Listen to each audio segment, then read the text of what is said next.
Oui. Bonjour les amis, donc à l'issue du contrôle technique, donc je vais vous faire une petite présentation donc, du véhicule dans la globalité et puis ensuite je vais faire des vidéos au fur et à mesure pour vous montrer l'évolution de ce véhicule étant donné que je suis contre en faire une restauration complète et lui monter un kit et bon.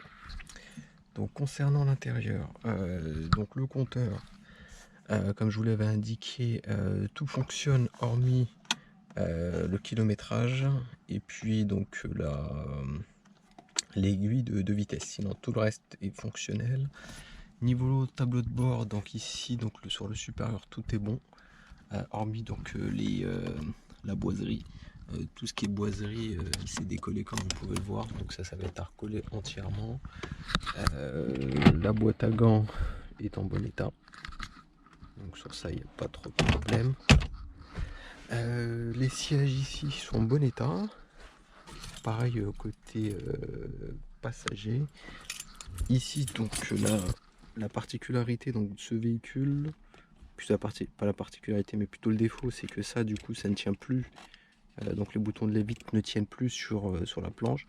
Et à savoir que le véhicule, on ne peut pas baisser les fenêtres tant que la porte n'est pas ouverte. Donc si toutes les portes sont fermées, on ne peut pas baisser les fenêtres.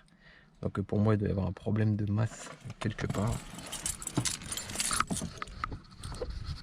Point négatif, ici c'est le siège, donc ça c'est une housse pour moi.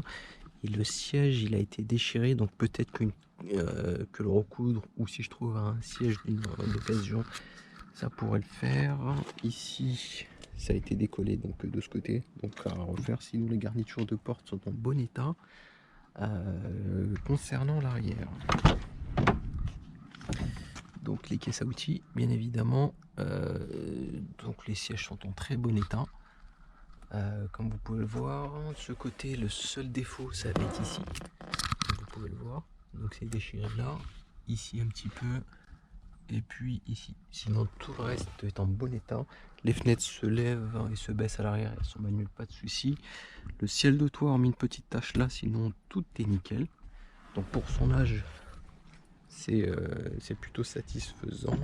Donc là l'antenne ne se lève plus, donc elle est en position bloquée. Le coffre également, donc ici je suis obligé de forcer, donc ça a été rafistolé avec de la pâte à joint derrière, donc elle ne se ferme plus entièrement. Le coffre est assez grand, donc sinon à part ça il est en bon état le coffre. Niveau trappe à essence, donc le propriétaire m'a laissé la trappe d'origine, le bouchon d'origine, donc ça c'est pas un d'origine, étant donné que ici le mécanisme est cassé, donc il en a mis une pour bien refermer. Sinon il m'a laissé le bouchon d'origine. Donc après dans la globalité, le véhicule est en bon état. Bon après si on reste vraiment soucieux des gros détails, ouais. Là, le vernis s'est écaillé, ici il y a une aile qui est enfoncée. Pareil ici, une portière enfoncée. Le pare-choc ici il est un peu abîmé, comme vous pouvez le voir. Donc le pare-choc est abîmé, sinon dans l'ensemble c'est bon. Donc le contrôle technique, donc on le verra ensemble après. Les défauts qu'il m'a notifié, c'est que les pneus sont craquelés, je sais pas si vous arrivez à le voir. Et puis il m'avait noté qu'ici il y avait un peu de corrosion, il me l'a noté en contre-visite. Donc pour du détail, cette porte également est un peu égratignée ici. J'ai le vernis, c'est écaillé. Et puis il manque le sigle ici. Niveau moteur, on va regarder ça ensemble. Niveau moteur, hop.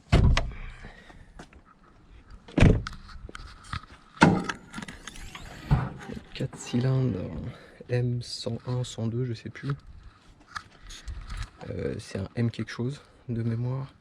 Là j'ai l'impression qu'il y a eu de la peinture qui a été mise sur le collecteur mais qui est partie au fur et à mesure. Donc là pour moi il y a une fuite du joint de collecteur, une fuite du joint de cache-culbuteur, comme on peut le voir là.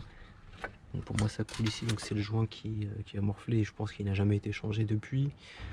Pour moi en profiter pour faire tout ce qui va être consommable, sachant que je crois que de mémoire c'est faut mettre de la 15, 30, 10, 40.